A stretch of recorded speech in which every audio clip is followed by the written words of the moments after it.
जूजू ऐसी शरारती ना करो, मम्मा आने वाली होंगी, मम्मा डांटेंगी। मेरे पास आकर घोंसले में बैठ जाओ। भाई मेरा मन करता है कि मैं जल्दी बड़ा हो जाऊं और मम्मा के सारे काम मैं कर लिया करूं।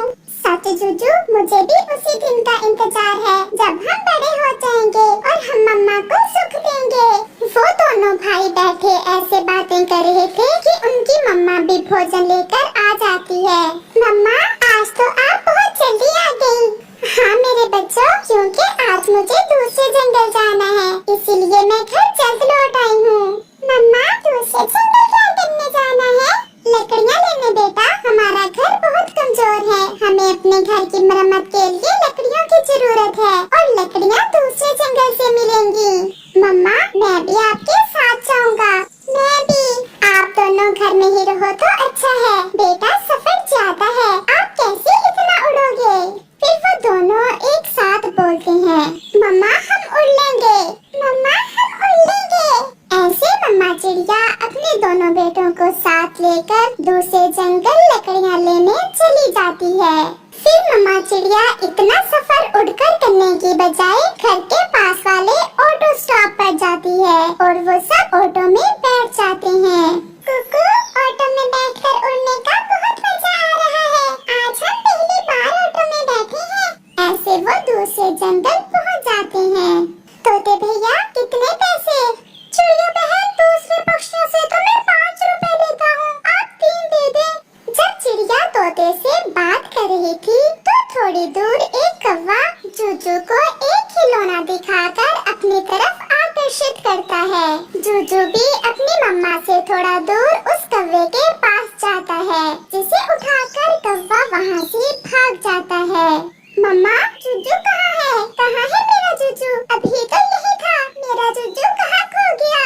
मेरा जूजू, मेरा बेटा खो गया। चिड़िया अपने बेटे को इधर उधर सभी देखती है, परंतु जूजू तो कहीं भी ना था। जूजू होता भी कैसे? उसे तो काला कौवा किडनैप करके ले गया था। फिर शाम को चिड़िया रोती हुई अपने कुकू को साथ लेकर अपने घर वापस हो लेती है। मम्मा अगर हम आपकी बात मान लेते तो आज जूजू हमसे दूर न होता। मम्मा हमें आपके साथ जाना ही नहीं चाहिए था, अब मेरा भाई न जाने किस हाल में होगा। वो माँ बेटा बैठे ऐसे रो रहे थे। अंकल कौवे, अब मुझे ये खिलौना दे दे, मैं वापस जाऊँ, मेरी मम्मा मेरा इंतजार कर रही होंगी। चुप चुप कर जाओ, अगर अब बोले तो जान से मार दूंगा। मैं तो खिलौने का लालच देकर तुम्हें किडनैप करके लाया हूँ। फिर कौवा उसे एक कमरे में बंद करके वहाँ से चला जाता है। क्या आप भी मेरी तरह खिलौने के लालच में इस अंकल के साथ आ गए? हाँ हाँ, इस गंदे पक्षी ने मुझे खिलौना दिखाया, मेरी मम्मा मेरा इंतजार कर रही होगी। मुझे भी ये कौवा खिलौने का लालच देकर ही यहाँ लाया था और ये बहुत जालिम है, छोटी छोटी बातों पर मुझे मारता है और खाना भी एक समय देता है। और फिर ऐसे पूरा 1 साल बीत जाता है। जूजू और वो कबूतर जिसका नाम कौवे ने शालू रखा था अब बड़े हो चुके थे। वो अपना मासी भूल चुके थे, उन्हें कुछ पता न था कि वो कहाँ से आए हैं और कौन है। उन्हें तो बस इतना ही पता था कि वो कौवा ही उनकी माँ और वो कौवा ही उनका बाप है। आज मेरे बहादुर जवान बुलबुल के घर जाएंगे। मैंने सुना है बुलबुल के घर में एक कीमती हार है और तुम दोनों जानते हो कि मुझे कीमती चीजें बहुत अच्छी लगती हैं। पिताजी, तो फिर आज रात वो कीमती हार हम चुरा लाएंगे, आप चिंता ना करें। कौवा उन दोनों को ऐसे चोर बना देता है। शालू तुम जाओगे या मैं जाऊँ? बुलबुल तो सो रही है। जूजू तुम ही जाओ और मैं बाहर ध्यान रखता हूँ। जूजू को तो कौवे ने ऐसा चोर बना दिया था कि वो बहुत आसानी से चोरी करता और भाग जाता। पिताजी ये तो बहुत आसान काम था, कोई बड़ा काम ढूंढ कर रखा करें आप मेरे लिए। मम्मा भाई को हमसे बिछड़े पूरा 1 साल बीत गया है और कोई दिन ऐसा नहीं जब मैंने आपको भाई के लिए रोते ना देखा हो। कुकू मेरे बेटे, एक माँ अपने बेटे को कैसे भुला सकती है? ना जाने मेरा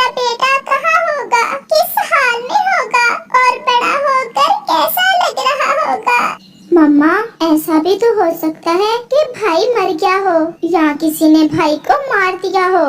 नहीं कुकू बेटा, फिर कभी ऐसा ना कहना। मेरा दिल कहता है मेरा बेटा जिंदा है और एक न एक दिन मुझे जरूर मिलेगा।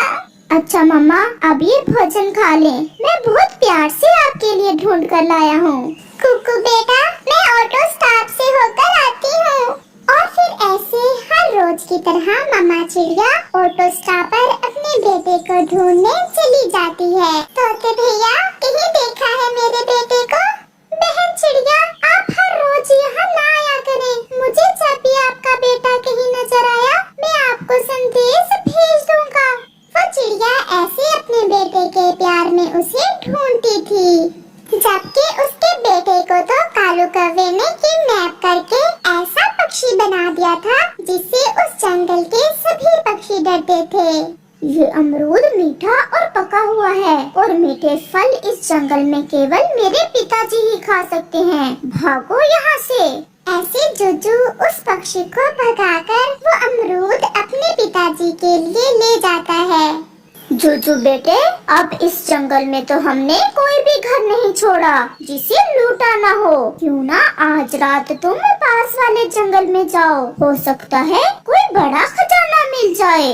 पिताजी, मैं अकेला ही जाऊं या शालू भी मेरे साथ जाएगा?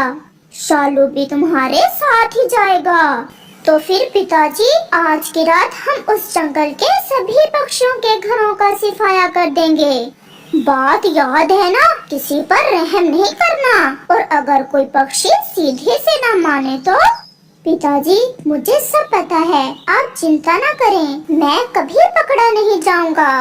फिर रात के अंधेरे में जुजू और शालू अपने जंगल से उड़ते हुए दूर से जंगल में जाते हैं। वो जब से बड़े हुए थे और चोरियां करनी शुरू की थी, वो उस जंगल में पहली बार आए थे। शालू, वो सामने जिस घर से रोशनी आ रही है, चलो पहले उस घर में जाते हैं। जिनके घर में रोशनी है तो माल भी होगा।